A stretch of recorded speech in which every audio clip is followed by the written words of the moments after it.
Hoy sí. Bueno, vamos a ir donde estábamos. Entonces, muchachos y señoritas, ese era el ambiente, jóvenes, que había antes de lo que era el inicio de la Revolución Industrial. Era un ambiente bastante diverso. Vamos a ver, mencióneme a nivel político, quién me quiere mencionar a nivel político, cuáles eran las características de la Europa y de la Inglaterra que había antes de la Revolución Industrial? Que la palabra del rey nadie la podía violar porque lo que él decía tenían que cumplirlo. Madeline. Bien, Madeline entonces nos menciona lo que es la existencia de un sistema monárquico. Muy bien. ¿Quién más quiere participar? Estamos ahorita solo a nivel político. Vamos a ver, ¿quién nos quiere dar su opinión? No importa si ustedes piensan, si el otro ya lo dijo, no importa, usted puede decirlo. Lo importante es que usted participe, no se preocupe. Vamos a ver. ¿Quién más quiere dar su opinión?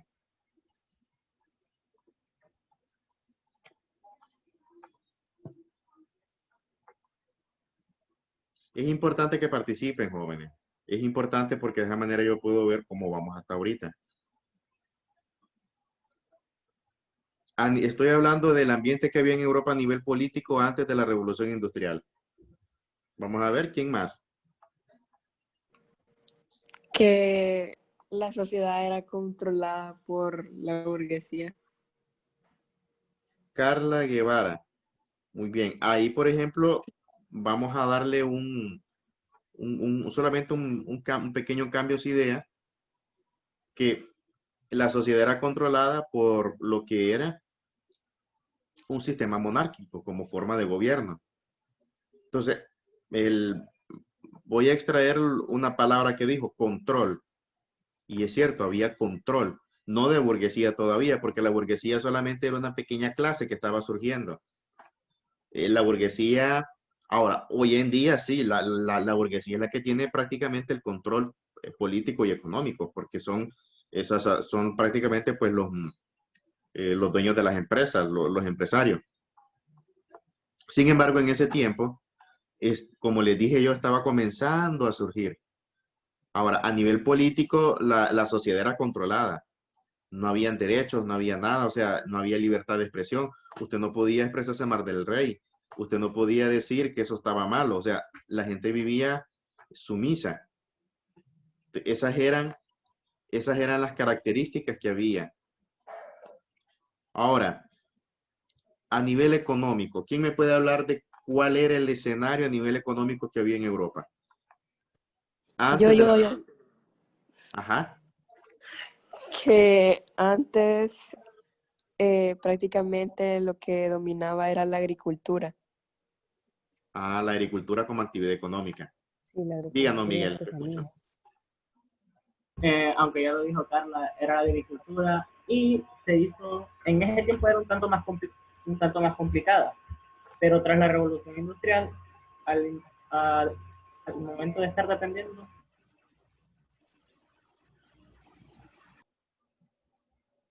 Ajá. Bien, buenas participaciones, los felicito. Vamos a ver, bueno, Miguel te lo tengo anotado ya. Pues bien, entonces si ustedes observan, ahorita la anoto, Jennifer. Vamos a anotar a Jennifer que acaba de ingresar ahorita. Le había colocado excusa, pero ahora ya la estoy viendo acá. Hoy sí.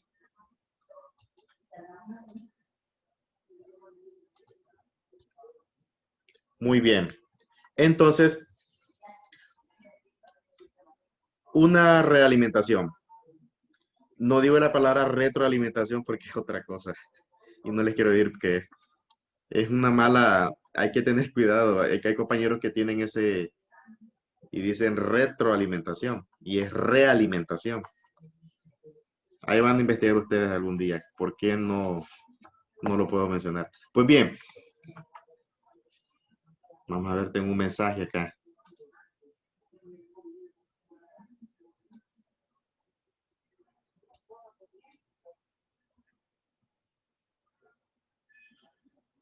Dígame, Lizzy, que veo que aquí solo me escribe su nombre, Lizzy Paola González. ¿Será que no la he notado? Vamos a ver la lista. Ah, profe, hablando de los que no ha anotado Lizzy, todavía, ya está dentro Diana. sí, vamos a anotar. Veo que está Lizzy Paola González ahorita. ¿Quién más? Tengo la lista acá. El que me habló, ¿quién era? No pude ver quién. Ah, yo Miguel. Que ya No, entró Miguel. Diana. Que ya entró Diana. Ah, Diana ya entró. Ahorita la anoto ya. Siempre les he dicho que pidan la palabra, profe, ya que ahorita acabo de ingresar, anóteme. No me voy a enojar. Miren cuántos hubieran quedado por fuera. Yeshua, veo que Profe, está me, Yeshua. me anotó mi... Ahorita lo anoto, Sí, no está anotado, Yeshua. Ya está anotado ya. ok. ¿Quién más? Ahorita tengo la lista activa ahorita. Bueno, vamos a continuar. Solamente entonces para hacer un pequeño esbozo de lo que hemos estado tratando ahorita en esta hora. Les empecé hablando, bueno, ayer analizamos una visión global de todo. Ahora ya nos estamos sectorizando. Antes de hablar de la revolución industrial, les explicaba que debemos de hablar de cuál es el escenario que había en Europa.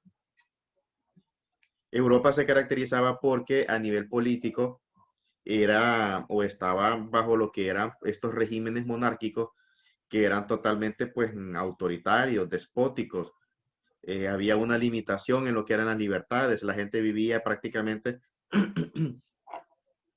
en una condición de lo que era sumisión. El Profe, rey, vamos, aquí me pido la palabra. este, yo Dígame, Jennifer. tengo una consulta. Si, bueno, usted nos está hablando sobre los antiguos regímenes que Ajá, había en Europa, ¿verdad? sí. A eso se le conoce al antiguo régimen, ¿verdad? ¿Cómo dice?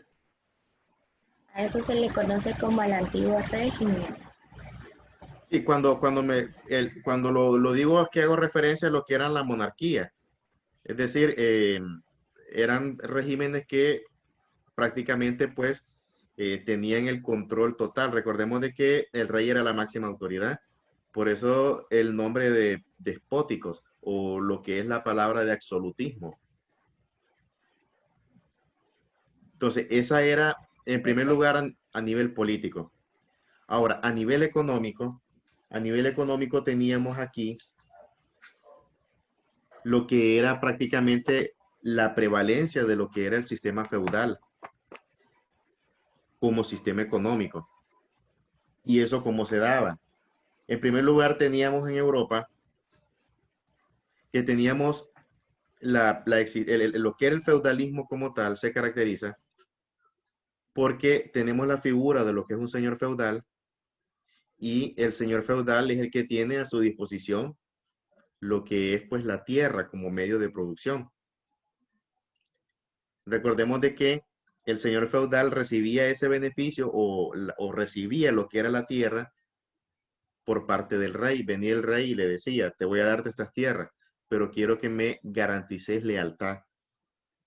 Quiero tener el apoyo tuyo incondicional en cualquier situación que yo tenga. Y hasta en el caso de una guerra, ayudando. Entonces, el rey le daba al señor feudal para que tuviera un usufructo, grandes cantidades de tierra. Luego venía el señor feudal y tenía que ponerlas a trabajar. Entonces lo que hacía, que como habían campesinos, entonces les decía a los campesinos, bueno, le voy a dar estas parcelas o estas manzanas, trabájenlas y cosechenlas. Pero el señor feudal determinaba cuánto le tocaba a él y cuánto le tocaba al campesino. Obviamente que él se llevaba toda la producción y al campesino solamente le tocaba a duras penas algo para sobrevivir. Entonces, esas eran prácticamente las condiciones económicas que había. Les mencionaba que había que tener una diferencia porque el feudalismo generalmente se daba en las áreas rurales. En los centros urbanos, donde estaba lo que era el centro de poder político, que específicamente que eran las capitales, teníamos también la existencia estaba comenzando a gestarse lo que era una pequeña clase de comerciantes. Recordemos que había comercio. Esta era una burguesía emergente. Eran personas que tenían sus negocios, sus comercios, no a un nivel como ya lo vemos ahorita en la revolución industrial,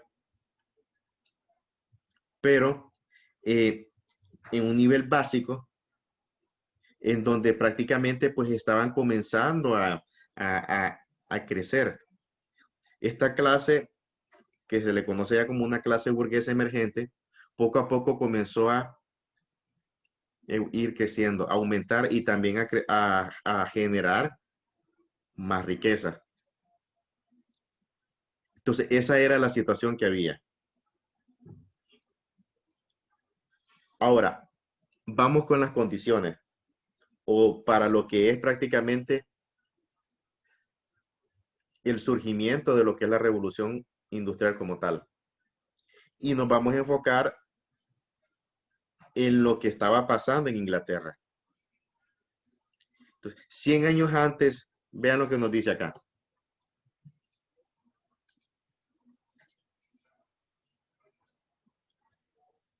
Este párrafo.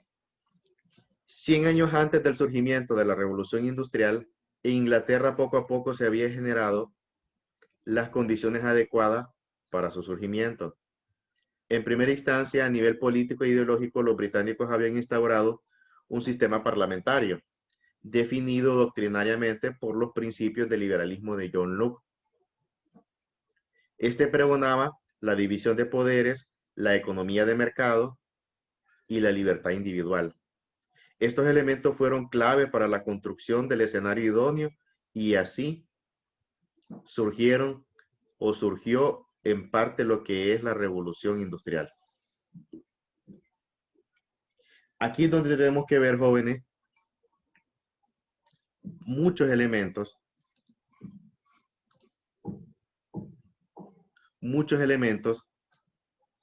que en primer lugar crearon el escenario para que comenzara a surgir.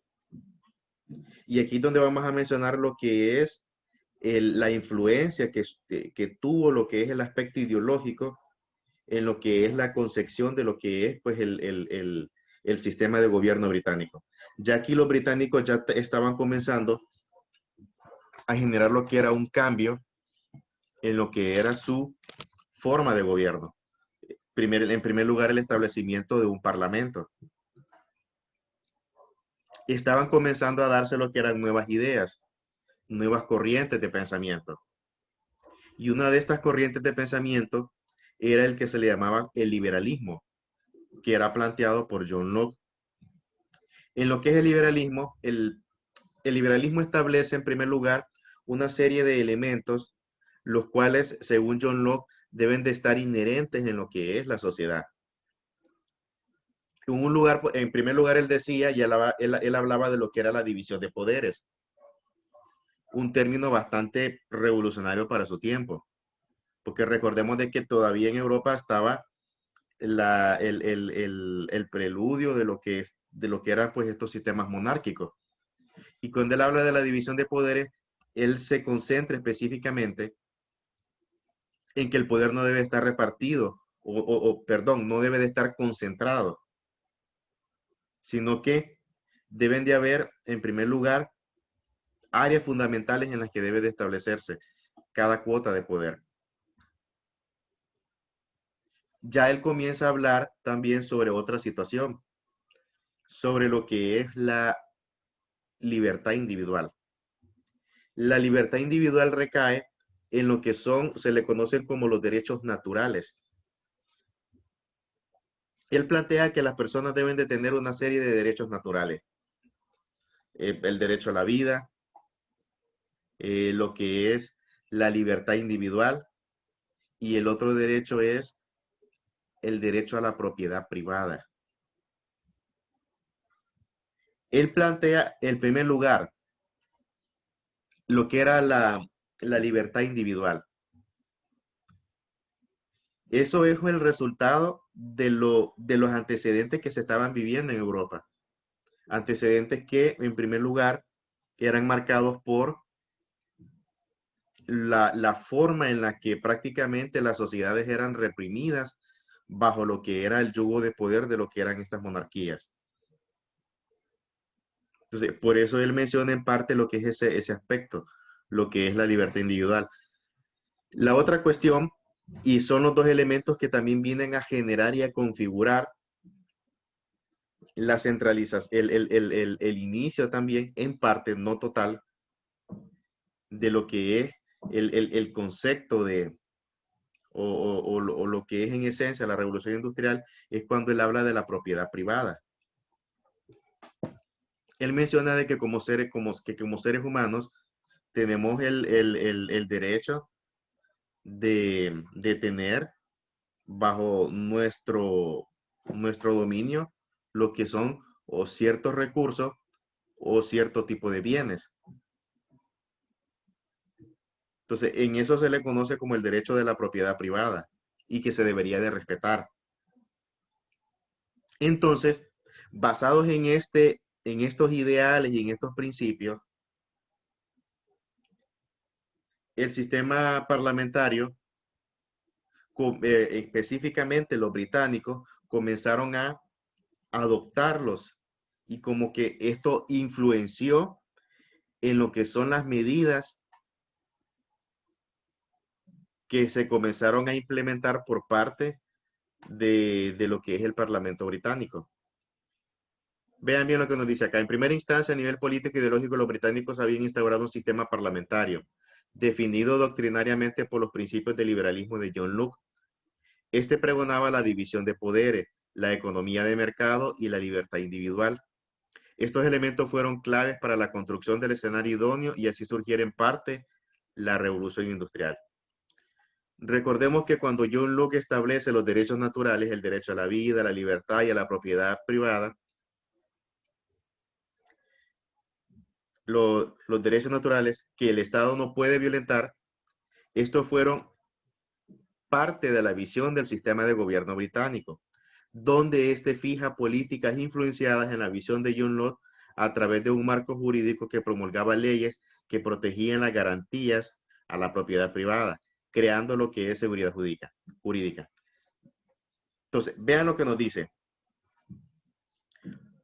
Como las autoridades británicas estaban influenciadas por lo que era esta línea de pensamiento definida por lo que es John Locke, entonces comienzan a generar políticas que prácticamente tienen ese tinte de lo que es el liberalismo de John Locke. Y parte de esas políticas es que comienzan a generar leyes y garantías en donde por primera vez en la historia se determina y se dice que el derecho a la propiedad privada debe de ser respetado y que el Estado va a ser la garantía o el garante de que se respete el derecho a la propiedad privada. Este elemento es importante, jóvenes, para que se generaran las condiciones para que se diera lo que es el proceso de la revolución industrial. Es como actualmente, es muy similar. ¿Cuáles son las garantías que pide un inversionista para que venga a invertir a un determinado país? Vamos a ver, ¿qué es lo que pide? Pide seguridad jurídica. ¿Qué es seguridad jurídica? ¿Un contrato? Ajá, le escucho, Jennifer. Un contrato donde se asegure el bienestar posible de su compañía. Ajá. Un contrato donde donde a él se le permita que puede transitar para vender sus productos. Ajá, sí los escucho.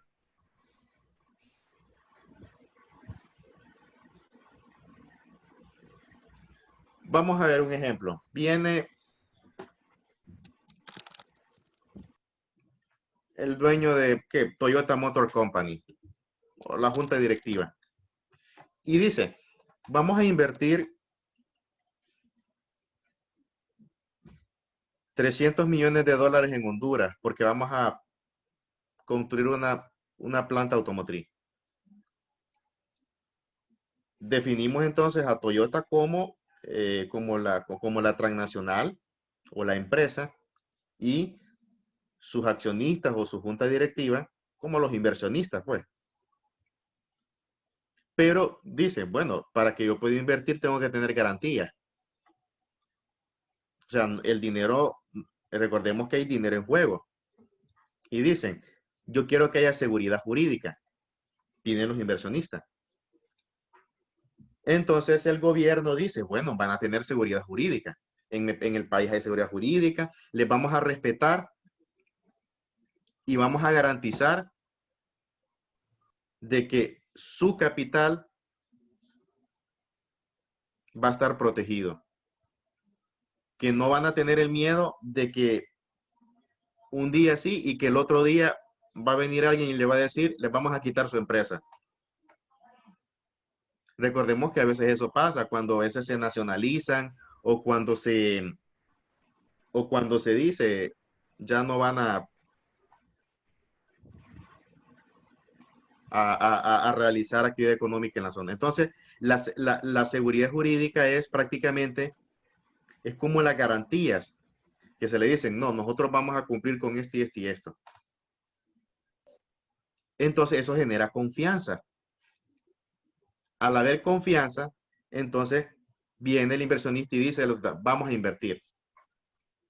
¿Pero por qué? Porque ya el inversionista sabe de que el Estado va a proteger esas garantías de propiedad privada, porque eso es algo, o sea, esa es propiedad privada. De ahí es el concepto de propiedad privada. Y eso se aplica, esto que se aplica es lo mismo que se dio en la Revolución Industrial, lo que hicieron los británicos. Vean desde cuándo. Ya los británicos habían, partiendo de lo que había planteado John Locke, específicamente con lo que es el derecho a la propiedad privada, porque John Locke en lo que es su línea de pensamiento, en su línea de pensamiento, dice de que hay una serie de derechos naturales que son totalmente intrínsecos en el ser humano y uno de ellos era el derecho a la propiedad privada. Uno de ellos es el derecho a la propiedad privada.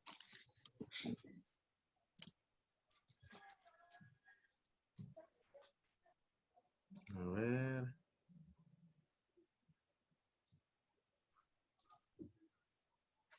Ahí está.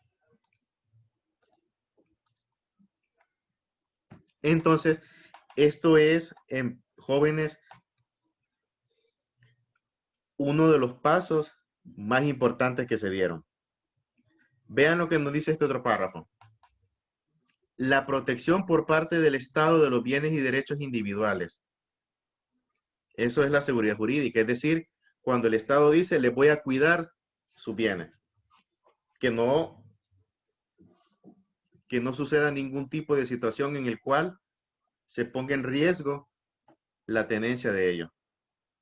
Hizo crear un ambiente de confianza en lo que es la clase burguesa para invertir sus fortunas en negocios novedosos, sumado al desarrollo del sistema bancario británico que facilita el capital. Ahora, aquí es donde viene lo otro. ¿Se acuerdan que les había mencionado cuando les hablé sobre el escenario que había en Europa antes de la Revolución Industrial? Y aparte de mencionar lo que era el feudalismo como sistema económico, ¿se acuerdan que les mencioné de lo que era esa pequeña, esa burguesía emergente? Vamos a ver, ¿qué recuerdan de los que les mencioné de esa burguesía emergente? Vamos a ver. ¿Se acuerdan? No, la verdad, no. Fue al inicio, la primera hora, cuando estuvimos en Ah, la... no estuve. Sí, bueno, cuando... Recuerden lo que les explicaba de cómo era Europa antes de la Revolución Industrial. Les dije cómo era a nivel político. Estuvimos viendo, estuvimos tratando o analizando, por ejemplo, las características de lo que eran las monarquías, lo que era el absolutismo. Y también nos enfocamos a nivel económico. A nivel económico tratamos o estuvimos tocando el punto de lo referente a lo que es el feudalismo como sistema económico.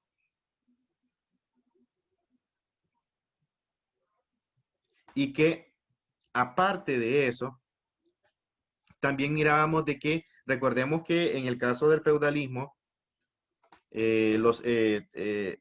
entra en escena lo que son sus actores fundamentales, específicamente lo que es el señor feudal. Pero esto lo teníamos en las áreas rurales. En los centros urbanos, teníamos que estaba comenzando a surgir lo que es una clase de comerciantes. Recordemos que había comercio, jóvenes. Había comercio y la producción que generaban los señores feudales en las áreas rurales, esa producción tenían que venderla, pues no iban a quedarse con todo, ya sea el trigo o lo que sea que se cultivase. Tenían que venderla y generalmente eso se comerciaba en las ciudades. Entonces, había un comercio. Al haber comercio, hay comerciantes. Entonces, en los centros urbanos se estaba comenzando a consolidarse lo que es esta clase burguesa emergente, que es de pequeños comerciantes. El proceso de crecimiento que un comerciante tiene es gradual. Primero empieza pequeño, luego va creciendo. Entonces ellos, en la medida que iban creciendo, iban aumentando lo que era su riqueza. Iban teniendo bastante riqueza. Entonces, ya prácticamente estábamos comenzando a ver que el establecimiento de lo que es esto fue una de las tantas facilidades que generaron para que se materializase lo que fue la revolución industrial. Recordemos que también el comercio tuvo bastante auge cuando el gobierno inglés, partiendo e inspirado en los principios que plantea John Locke, con lo que es la cuestión de lo que es el derecho a la propiedad privada, viene y dice, voy a respetar y voy a proteger los bienes y derechos individuales. Entonces hay más confianza, vienen la gente o los comerciantes y que tienen su dinero y dicen, voy a invertir más, porque ahora ya no voy a tener el miedo de que ese dinero lo voy a perder, porque hay un garante protector que es el Estado. Entonces eso también generó que se multiplicase más lo que era esta clase burguesa emergente. Entonces, ellos al ver que estaban dándose estas condiciones y que eran promulgadas a nivel político, entonces comienzan a invertir sus fortunas en lo que son otros tipos de negocios, más allá de lo que es el comercio puramente dicho.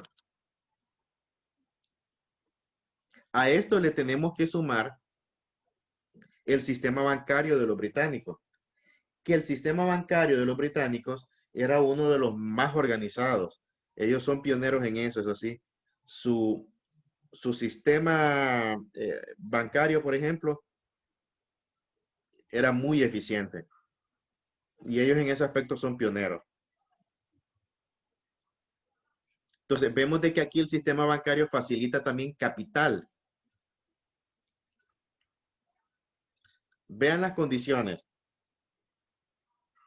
Empezamos primero cuando viene John Locke y plantea lo que es su corriente de pensamiento. Muchos de estos elementos que plantea John Locke se impregnan en lo que es la visión de lo que es prácticamente las políticas de gobierno de lo que es Inglaterra. Y producto de lo que son estas políticas de gobierno, surgen lo que son las primeras medidas que alientan o crean las condiciones idóneas. Y parte de estas medidas es el hecho de que crean un marco jurídico legal en donde por primera vez en la historia se dice el Estado va a proteger el derecho a la propiedad privada. O sea, esto fue algo para lo que es el inicio de lo que es la revolución industrial, esto fue clave, jóvenes.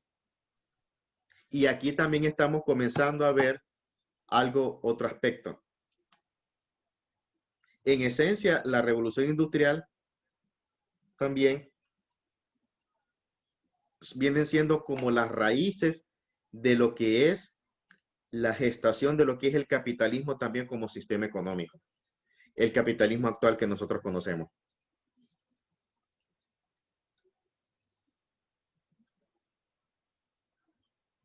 Entonces, hay tantas cosas que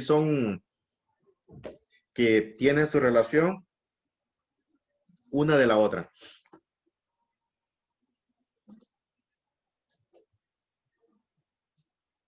Vamos a ver.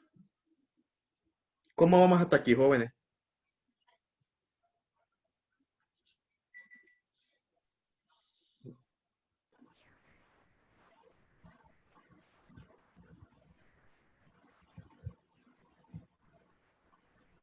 Tal vez me puedan hablar o me pueden comentar. Me pueden comentar, por ejemplo, el alcance, cómo ustedes creen. Vamos a ver, analicemos. Recordemos de que aquí lo que pensemos, o sea, la opinión, pues, aquí nadie tiene la verdad absoluta, ni yo. Todos estamos aprendiendo, ustedes y yo también. Entonces, tratemos de entender y analicemos esto. Propiedad privada. ¿Cómo creen ustedes, cuál fue para ustedes el alcance de esto? En lo que es el inicio de la revolución industrial. Vamos a ver. Recuerden que les había dicho que en la participación necesito pues que participen, hay puntitos en juego. Entonces, Es que yo, profe, ajá. Carla. yo no entiendo bien cómo Yo tampoco la entiendo pregunta para responderle. ¿Quiere que le explique más la pregunta? Vamos a ver. Sí. Para plantearla más fácil. Les estoy pidiendo que me expliquen por qué es importante que el Estado diga, voy a proteger el derecho a la propiedad privada. Eso. ¿Por qué es importante? Porque proteger a la propiedad privada hace crecer a la sociedad en sí. ¿Hace? Crecer. Ajá. Profe, bueno, en el liberalismo se supone que estamos luchando por los derechos de todos, pero si nos enfocamos en la propiedad privada, eso significa que en realidad se buscaba, al final de todo, se buscaba por parte del gobierno un bien particular. Entonces no sé de qué tanto se buscaba el bien común Y que esa es una de para las Europa. Ajá. Entonces, no sé, siento que hay como una contradicción, porque si, o sea, si estamos hablando también de la propiedad privada, puede influir lo que es el nepotismo. Ujú. Esa sería mi opinión. Siento que es un ejemplo más de que a lo largo de la historia siempre se está buscando por parte de los gobiernos un bien particular, en vez de poner como principal propósito el bien nacional o el bien común de todos sus ciudadanos, podríamos decir. Excelente, hija. Y saben que hay otra cuestión que también hay otra cuestión y que viene y que eso lo vamos a ir viendo más adelante con lo que es el capitalismo. Y esas son las contradicciones del capitalismo que también son relativas también a lo que es este proceso que se estaba iniciando con lo que es la desigualdad social. En la otra parte, cuando ya comienza la revolución industrial, vamos a ver también esos supuestos cambios que genera. Por eso, ¿se acuerdan la pregunta que les planteé al inicio de la clase? Y planteé, dejé en el aire la idea si había sido para bien o para mal. ¿Se acuerdan? Sí, yo sí me acuerdo cuando nos dijo que no sabemos si la revolución industrial había sido para bien o para mal. Ajá, y que eso dependía de cómo nosotros tomásemosla. Ahora, por ejemplo, todavía no hemos ido hasta esa parte. Vamos a ver, recordemos de que este proceso más adelante genera un proceso de cambios sociales también. Producto de lo que son esos cambios sociales es que generan lo que son migraciones. Es decir, la gente ahora del campo va a la ciudad a buscar trabajo. En lo que son la cantidad enorme de empresas que están surgiendo. Pero el hecho de que se le diga de que hay trabajo no va a ser la garantía de bienestar social. Y es cuando se comienzan a surgir en lo que es Londres y en sus principales ciudades, alrededor de las grandes empresas, cordones de miseria.